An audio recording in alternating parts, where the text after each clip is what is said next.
काम किया है जी, अब मेरे गुरु नामदेव जी हैं कि आपका रजिस्टर तो नहीं बता रहा। चित्रगुप्त ने कहा इसमें कोई लेख नहीं है कि आप गुरु नामदेव हैं, आपने उनसे कोई उपदेश नहीं लिया, उनका कोई सत्संग नहीं सुना। अब वो कहे जा रहा मेरे नामदेव गुरु हैं। तो धर्मराज जी बोले यहाँ भी चालाकी इसलिए दिखाता है इंसान, वहाँ तो दिखाता ही मृत्यु लोक में, ये यहाँ भी दिखा रहा। वो कहने लगा मैं दिखा नहीं रहा हूँ, मेरे नामदेव गुरु हैं, बुला लो नामदेव जी। अब उसके पश्चात में नामदेव जी का आह्वान किया उन्होंने, तो नामदेव जी को पता लगा है पहुँचे हुए संत थे कि मेरा चेला वहाँ पड़ा हो। चेला तो था नहीं, लेकिन चेला तो मानते ही थे जब वो गुरु गुरु चिल्लाता था। तो उसको लेकर के जब आह्वान किया गया तो नामदेव जी एक कमरे में अपनी कुठरिया में गए, जाकर के ऐसे बैठ गए अपनी साधना, शरीर को त्याग दिया, साधना में बैठ करके सूक्ष्म शरीर से धर्मपुरी पहुंचे। खड़े होकर जाकर के बोले हाँ जी क्या आपका शिष्य है? नामदेव बोले हाँ मेरा शिष्य। नामदेव जी कैसे कह रहे मेरा नहीं, तो पूछो हाँ मैं इनका शिष्य हूँ। उसने भी कह दिया। धर्मराज जी बोले कि ये न तुम इसके गुरु हो और न ही तुम्हारा ये शिष्य, क्योंकि ये रजिस्टर बता रहा है, इसीलिए इसका जो गुनाह है वो माफ नहीं किया जाएगा। इसको ये जो पाप कर्म इसने किए हैं जीवन में उसका दंड इसको दिया जाएगा, नरक में इसको डाला। धर्मराज जी ने और उनमें वाद विवाद सा भी हुआ गुरु जी में, लेकिन गुरु जी की बात को स्वीकार नहीं किया गया। क्यों? कि नाम उपदेशी नहीं, शिष्य को लेकर के उसको वो जो दूत थे वो यम जो यम का वो होता है नरक कुंड, वहां पहुंच गए। नरक कुंड पर पहुंचे तो उससे पहले नरक कुंड के द्वार पर नामदेव जी पहुंच गए उनके चलने से पहले, क्योंकि वो तो सूक्ष्म शरीर में थे, उनको कितनी देर लगती, वो भी सूक्ष्म में थे, उनसे पहले पहुंचे गुरुदेव। अब गुरुदेव जब खड़े तो गुरुदेव को खड़ा देखा यमदूतन ने, बोले भाई इनको कैसे करें हम, ये तो अंदर नहीं जाते। यमदूतों ने कहा गुरु जी हट जाओ, नहीं हटे। यमराज जी को बुला लिया, यमराज जी ने बहुत प्रयास किया, नहीं हटे। धर्मराज जी को बुलाया, सब देवी देवताओं को बुला लिया कि नहीं हटे। फिर बोले क्या होगा? गुरु जी बोले कि इस नरक कुंड को पैर के अंगूठा लगा करके सारे को सुखा दूंगा मैं। समझ रहे हैं आप? जितना तुम्हारा नरक लोक है मैं पूरे को भस्म कर दूंगा, नरक लोक ही नहीं छोड़ूंगा, या मेरे शिष्य को छोड़ दूंगा। अब तो दोनों टनाटन हो गई। अगर मान ले गुरु जी की बात को मानते हैं तो शिष्य नहीं, गुरु जी की बात को नहीं मानते हैं तो नरक कुंड गया हूँ। अब क्या हो? हार करके निर्णय ये लिया गया कि गुरु जी से क्षमा मांगो। गुरु जी की बात को इस संसार के अंदर परमात्मा भी टाल नहीं सकते। देवी देवता की बहुत छोटी स्थिति होती है, समझ में? परमात्मा भी गुरु की बात को टाल नहीं सकते। तो गुरुदेव ने जब कहा तो सबने स्वीकार कर लिया, बोले इसको वापस ले जाओ। वापस लेकर के आए नामदेव जी, अल्लाह करके आए संसार में किसी माता के गर्भ में उसको पहुंचा दिया, और माता के गर्भ में जाकर के उसका समय के अनुसार जन्म हुआ। 5 साल के बाद फिर उसको उपदेश किया नामदेव जी, और तब वो गुरु जी ने शिष्य बनाया, तब उससे भक्ति कराई, अपने साथ रख करके आवाज जाना आश्रम से अपना शिष्य बना करके तब उसका होता है।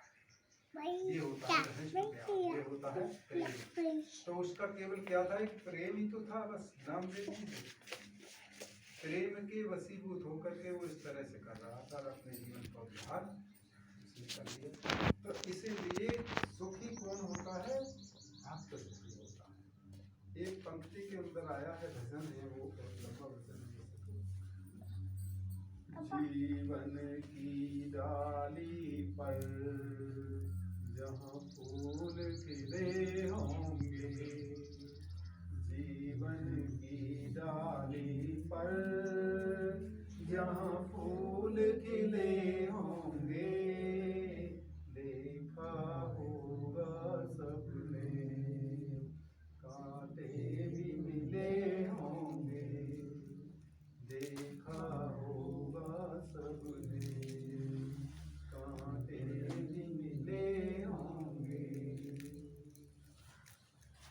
इस जीवन में जहाँ फूल खिलते हैं, जहाँ सुख मिलता है जीवन में, वहाँ दुख मिलता है। ऐसा नहीं है कि सुख ही सुख मिलता रहे सबको, दुख किसी को मिला ही नहीं, है ना। तो वहाँ पर सुख मिलता है, दुख मिलता है। जो भक्त होता है वो दुख को और सुख को परमात्मा का प्रसाद समझ करके उसको स्वीकार कर लेता है और जीवन में हंसता खेलता हुआ अपने जीवन की यात्रा करता रहता है, भक्ति करता रहता है, भगवान का भजन करता रहता है, भगवान का सत्संग करता रहता है, मालिक की शरण में रहता है। तो उस पर मालिक का साया हर समय छाया की तरह, जैसे आप जब रास्ते में चलते हैं तो आपकी परछाई साथ साथ चलती है नहीं, तो परछाई आपका साथ कभी छोड़ नहीं सकती, है ना, कितनी कोशिश कर लेना। उसी तरह से परमात्मा का साया भक्त के हमेशा साथ रहता है। पूरा संसार भी अगर इकट्ठा होकर के उसका दुश्मन बन जाए तो भी उसे परमात्मा से दूर नहीं। तो लोक लाज इस संसार की, इनको हमारे गुरुदेव ने पिछले सत्संग में एक कहानी सुनाई थी छोटी सी, मैं तो ज़्यादा लंबी न करके। उन्होंने, गुरुदेव ने कहा था कि मूर्तिकार ने एक मूर्ति प्रकट की थी, पत्थर में से मूर्ति बनाई थी, हथौड़ा रेंज छेनी तो बनाई जाती है, मूर्तिकार ने मूर्ति निकाली। जब मूर्ति निकाली तो उस पर फूल चढ़ाने के लिए एक पुजारी फूल लाया। फूल चढ़ाए जाते हैं मूर्ति, तो मूर्ति पर फूल चढ़ाएंगे।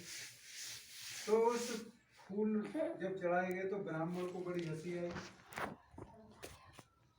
कि ये मूर्ति है, ये फूल है। उधर फूल ने कहा तो उधर फूल भी हंसने लगा कि मूर्ति की पूजा हो रही है, पूजा तो मेरी होनी चाहिए। समझना आप, मूर्ति की पूजा क्यों कर रहे हो? फूल ने कहा मेरी पूजा होनी चाहिए। क्यों?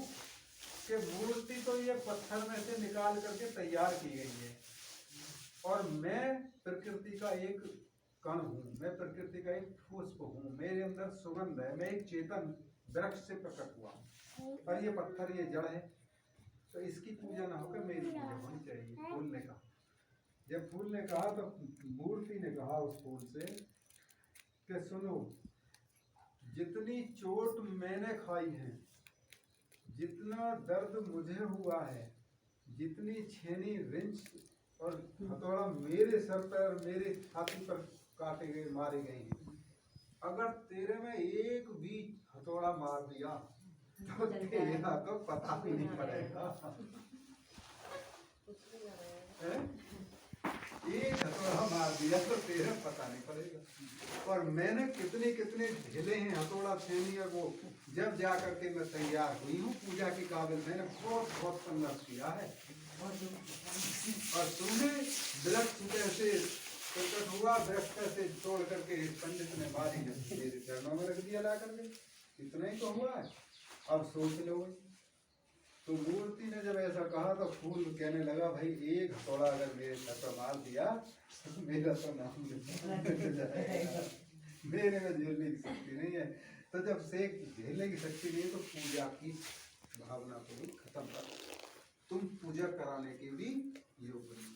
हमारे गुरुदेव ने इशारा ये किया था कि संसार की बातों को, इस संसार की बुराइयों को, इस संसार की तरह तरह की बदनामी को, सबको सहन करने वाला जो भक्त होता है, आज है संसार में मनुष्य, वो कोई दिन के लिए कल नहीं है, फिर दूसरा मनुष्य आ गया, फिर तीसरा आ गया, वो चला गया। इस सृष्टि का नियम होता है, यहाँ पर सदा थोड़ी रहना। तो जो बुराइयों को, इन सबको सहन करता है और सहन करने के पश्चात में जो मूर्ति की तरह हथौड़ा छेनी को खाता रहता है, सहन करता रहता है, वो पूजा के योग्य मूर्ति ही बन जाता है, देवता ही बन जाता है। क्योंकि देव मूर्ति की तो पूजा होती है, तो गधा मूर्ति की पूजा तो कोई करता ना है ना, देव मूर्ति की तो पूजा होती है, तो इसीलिए देव मूर्ति बन जाता है।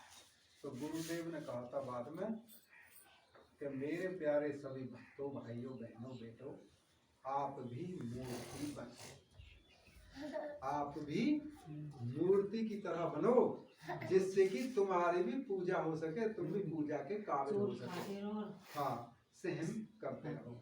तो इसलिए हम आप इस संसार के थपेड़ों से डर जाते हैं, संसार की बातों से, संसार की